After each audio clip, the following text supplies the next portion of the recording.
धाकड़ खबर, बेखौफसुमा बेबाक अंदाज। धाकड़ खबर में आपका स्वागत है। मैं आपके साथ हूं अकरम रईस खान। इंसाफ के लिए अदालतों के दरवाजे पर कितनी लड़ाई लड़नी पड़ती है और कितनी जद्दोजहद करनी पड़ती है, और आज के दौर में जो 56 इंच वालों की सरकार चल रही है उसमें तो क्या ही कहने। सुप्रीम कोर्ट आदेश देता है मार्च 2023 में कि हज कमेटी का गठन किया जाए 3 महीने के भीतर, लेकिन 6-7 महीने बीत जाते हैं, सरकार के कान पर जूं तक नहीं रेंगती। फिर से सुप्रीम कोर्ट का दरवाजा खटखटाया जाता है और आज सुप्रीम कोर्ट में इस पूरे मामले को लेकर फिर से सुनवाई होती है। सुप्रीम कोर्ट 1 हफ्ते में सरकार से जवाब तलब कर लेता है। सवाल कई सारे पैदा होते हैं कि एक तो हज कमेटियों का गठन नहीं कर रहे हो, सुप्रीम कोर्ट के आदेश के बाद स्टेट हज कमेटियों का गठन किया लेकिन सेंट्रल हज कमेटी का गठन नहीं किया। क्यों हज के साथ में इस तरीके से किया जा रहा है और बार बार सुप्रीम कोर्ट जाने की जरूरत क्यों पेश आ रही है? ये वो लोग हैं जो रात दिन सबका साथ सबका विकास की बातें करते हैं। तो क्या हुआ है सुप्रीम कोर्ट में आज, इसी के आसपास अपनी बातचीत को रखने की कोशिश करेंगे। हमारे साथ स्काइप के जरिए उत्तर प्रदेश के मऊ से जुड़ रहे हैं हाफिज नौशाद आजमी साहब। वो हज यात्रा को लेकर जद्दोजहद करते रहते हैं, हज कमेटी को लेकर जद्दोजहद करते रहते हैं, और उनकी जद्दोजहद का सिलसिला असल में कई साल पुराना है। 20-30 साल से वो इसमें लगे हुए हैं और उन्हीं की कोशिशों के जरिए अटल बिहारी वाजपेयी सरकार में नई हज कमेटी या नई हज पॉलिसी जो है बन पाई थी। बहुत शुक्रिया सर वक्त देने के लिए। बहुत शुक्रिया आपका। मेरा पहला सवाल ये है कि बार बार आपको सुप्रीम कोर्ट जाने की जरूरत क्यों पेश आ रही है? क्या सरकार की कोई जिम्मेदारी नहीं बनती है? अब मैं ज्यादा कुछ नहीं कह करके सिर्फ इतना कहूंगा कि इस मोदी हुकूमत से पहले जो भी हुकूमतें रहीं और उन्होंने हज को बेहतर बनाने के लिए कोशिशें की, और हमने बताया उन्हें, क्योंकि हज एक सीजन में होता है तो बहुत सी चीजें हुकूमतों को नहीं पता होती, हुकूमतों को बताया जाता है। हमने जब जब दिल्ली में धरने के जरिए बताया हुकूमत को, पार्लियामेंट में मामले को उठवाया, तो कोई हुकूमत रही हो, यहाँ तक के एनडीए की आजहानी अटल बिहारी वाजपेयी जी की हुकूमत ने एक बड़ा तोहफा नया हज एक्ट 2002 बना करके दिया। और बाकी मैं क्या कहूँ, उन्हीं के वक्त में लखनऊ से परवाज शुरू हुई, पटना से हुई और दीगर जगहों से शुरू हुई। उसके बाद परवाज बढ़ने का सिलसिला शुरू हो गया। तो अब इस मोदी हुकूमत में मुझे बहुत अफसोस है कि खत बार बार मैंने लिखा, और ये कोई एक दिन में हज का ऐसा मामला नहीं हुआ है। जी 2020 जून 2019 को जी, हज कमेटी ऑफ इंडिया खत्म हो गई उस थी। पे मैं जाऊंगा, लेकिन अभी कुछ और सवाल ले लेते हैं। ये जी सरकार जी सिर्फ जी। ढिंढोरा पीटती है कि हज कमेटी या हज यात्रा के लिए जो सब्सिडी दी जा रही थी वो सब्सिडी हमने खत्म कर दी है, उस सब्सिडी का इस्तेमाल कहीं और कर देंगे, यानी कि नफरत की राजनीति फैला सकें कि देखो मुसलमानों को पहली सरकारें हज यात्रा के लिए सब्सिडी दिया करती थी, 56 इंच का सीना रखने वालों की सरकार जब से आई है उन्होंने खत्म कर दिया है। यानी कि हज के नाम पर भी ये लोग सिर्फ नफरत को ही बढ़ावा दे सकते हैं, लेकिन हज यात्रा के लिए कुछ बेहतर नहीं कर सकते हैं। 2023 में इन्होंने जो हज यात्रा की नई पॉलिसी का ऐलान करने में भी काफी देर लगा दी थी, जिसके चलते हज यात्री फार्म भी नहीं भर पा रहे थे। उस दौरान भी आपको जद्दोजहद करनी पड़ी थी और फिर से अब आपको सुप्रीम कोर्ट का दरवाजा खटखटाना पड़ा है। सुप्रीम कोर्ट के आदेश के बाद भी ये लोग आखिर क्यों सेंट्रल हज कमेटी का गठन नहीं कर रहे हैं? अब मैं ज्यादा कुछ न कह के मैं फिर हुकूमत से गुजारिश करूंगा, मुअद्दबाना अपील करूंगा कि ये हज यात्री जो है वो जाते हैं, देश के लिए दुआएं मांगते हैं, मुल्क की तरक्की के लिए दुआएं मांगते हैं, और इन्हें किसी राजनीति मामले में न घसीटा जाए। इनके लिए एक हज एक्ट बना है, पॉलिसियां बनी है, वक्त पे होता है, गैर ममालिक का सफर है, विदेश यात्रा है, ये समय पर होता है। उसके लिए हज एक्ट भी ऐसा बना था कि सारे लोगों की नुमाइंदगी हो, सारे लोग इसमें प्रतिनिधित्व करें जी और एक अच्छा हज हो, और होता भी था। बहरकैफ इस सिलसिले में मैं एक बात कहूंगा कि जब जब हम अदालतों के पास गए हैं, खास तौर से सुप्रीम कोर्ट ने बहुत संजीदगी से इस मामले को लिया है और बहरकैफ 9 बार समाप्त होने के बाद जस्टिस नजीर अहमद की सरबराही साहब में जो रिटायर हो गए हैं उनके में ये हमारा मुकदमा देखा जा रहा था। तो सूबाई हज कमेटियां तकरीबन बन गई और उसके बाद 27 मार्च को जो चीफ जस्टिस के पास ये हमारा मुकदमा लगा तो एक ही हियरिंग में उन्होंने ऑर्डर कर दिया। और ऐसा नहीं है, हुकूमत अरे वो अदालत बहुत संजीदा रही है।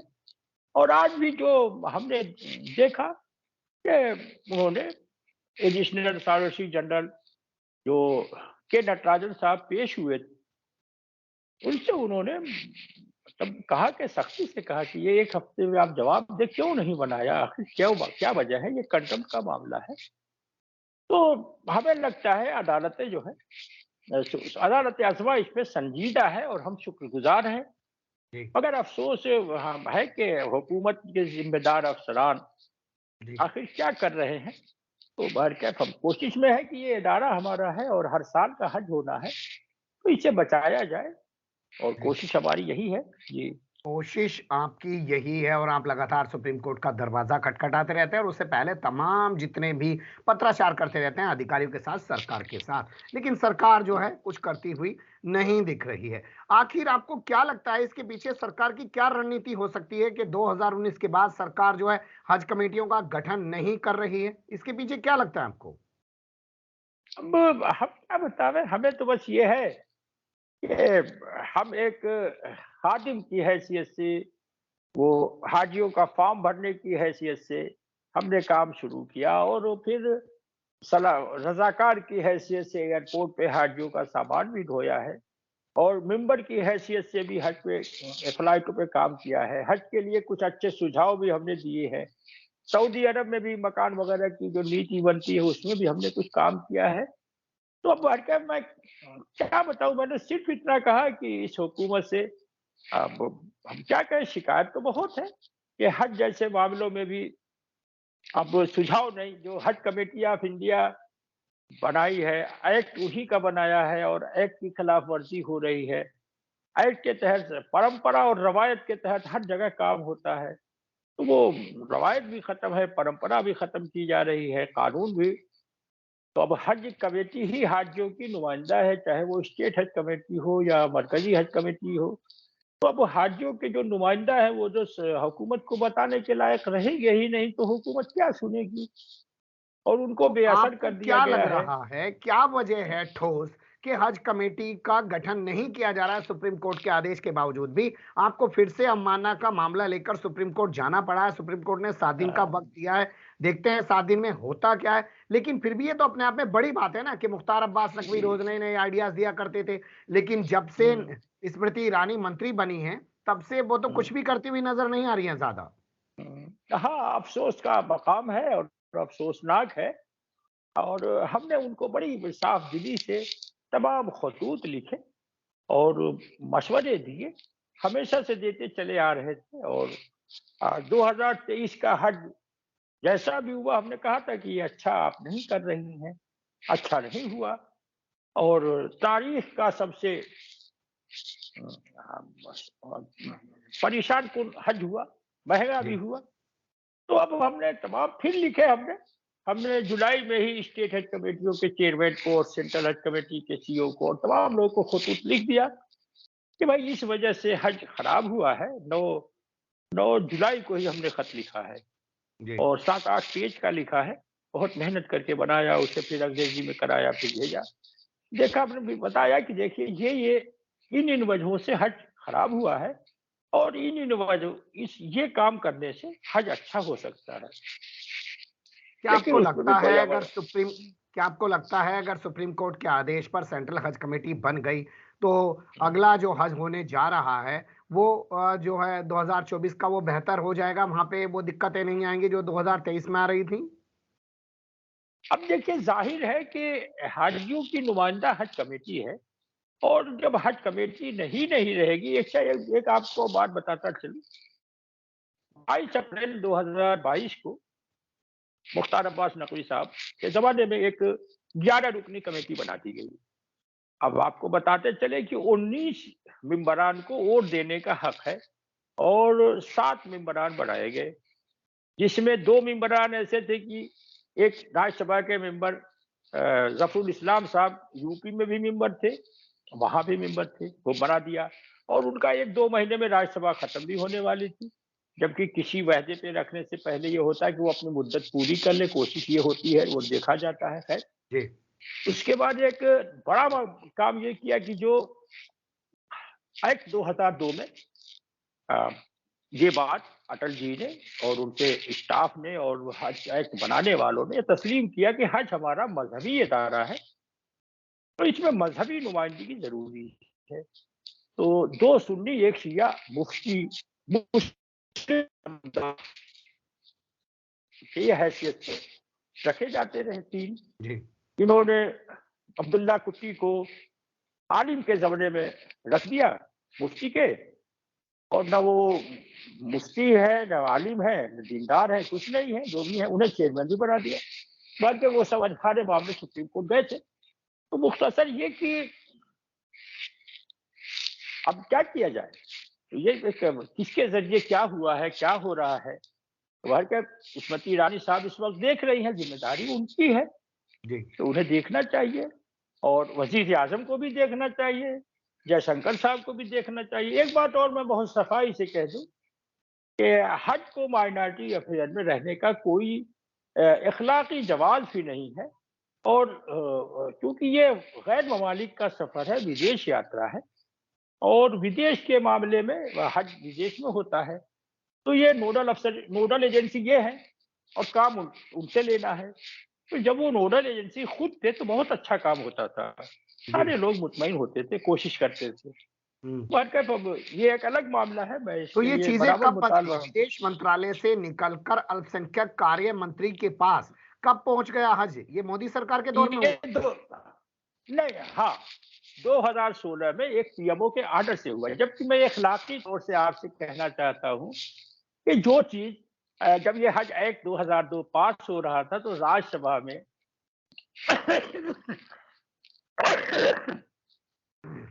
एनडीए की बहुमत नहीं थी, है ना? लेकिन बिना बहस के राज्यसभा में अपोजिशन ने इसे पास कर दिया कि हज एक अच्छी चीज है, सरकार अच्छा कुछ करने जा रही है, हमें कोई एतराज नहीं, ठीक है। और लोकसभा में आया तो कुछ बहस हुई, जो चीजें चेंज हुई थी। है, अब इतने बड़े मामले को आप पीएमओ के आर्डर से इधर से उधर कर दिए। खैर, ठीक है, आपका अधिकार है। तो अब वो, हालांकि हमने उस वक्त भी 8 नवंबर 2016 को हमने पार्लियामेंट में मुज़ाहरा किया कि ये गलत हुआ है, इसे वापस किया जाए। पहले सलीम साहब मेंबर पार्लियामेंट थे, उनके जरिए हमने चिट्ठी भेजा था, उनका जवाब भी कुछ पीएमओ का आया था। तो बहरकैफ वो उसी दिन नोटबंदी हो गई और फिर सारा मामला जब का फिर चल रहा है जैसे। तो ये भी एक मामला है कि हज जो है वो गैर ममालिक का सफर है जी। और उन्हें ज्यादा तजर्बा है, नोडल एजेंसी वो रखे तो सब काम सबसे देते थे वक्त पे। अब बिल्कुल ये सही। मैंने मैंने उनको बार बार कहा जी। कि देखिए, हज एक डिपार्टमेंट का मामला नहीं है। जी। जी। हज जो है ऐसा है कि 5-6 डिपार्टमेंट, जी। स्टेट हज कमेटियों में रजाकार जो होते हैं, उसके अलावा वजारत जो है शहरी हवाबाजी है ना, अलग अलग चीजें हैं। जी। तो ये सब आप कैसे आप एक ऑर्डर के जरिए काम कर लेंगे कि हमें बस जी। कर लिया। तो वही जी। हुआ, हज हमारा 2023 का बिल्कुल फ्लॉप हो गया। बिल्कुल मेरी सही आप जान कह रहे हैं कि मेरे मेरे 2023 इल्म का में हज पूरी तरह फ्लॉप हो गया, यानी कि जब से स्मृति ईरानी के पास आया है तब से तो बिल्कुल ही बेड़ा गर्क करके रख हाँ, दिया एकदम गया है। वैसे तो जब से ये लोग सरकार में आए तब से ये यही कर रहे हैं, एक हज यात्रा के साथ। अब क्यों कर रहे हैं वो आप लोग समझ सकते हैं, इसी के दम पे उनकी मैं राजनीति आगे जो बढ़ती भी है। है। बेहतर करने के बजाय कुछ चीजें गड़बड़ ही कर रहे हैं। आप बहुत कम शब्दों में बहुत कुछ कह भी रहे हैं, लोगों को भी समझ आ रहा है। आज बेबसी बेहिसी इतनी है कि कर क्या सकते हैं, अदालतों का दरवाजा खटखटा रहे हैं और फिर भी सरकार मानने को तैयार नहीं है।